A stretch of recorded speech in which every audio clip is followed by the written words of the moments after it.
سهام سعيد ارتيست بانتر. جيت باش نشارك في قصر الباهيه بدو طابلو. هاد لي طابلو اللي كيتكلموا اولا اللي كيتحدثوا على الثقافه الامازيغيه اون جينيرال ديال الجنوب الشرقي، اللي كيتحدثوا بزاف على الثقافه التقليديه كلباس امازيغي. و كنشكر المملكه المغربيه ديال من طرف جيهان، وشكرا جزيلا.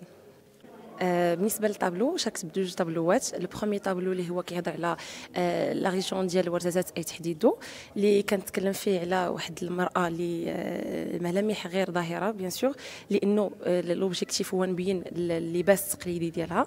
كذلك الطابلو الثاني اللي شاركت به الثقافه الامازيغيه اللي كنستعملوا فيها اللباس اللي هو احرو، اللباس الابيض، كذلك اللبان اللي هو جوهر اللون البرتقالي، واللي كيتسموا احبيران كذلك.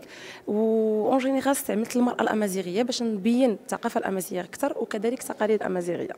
وشكرا.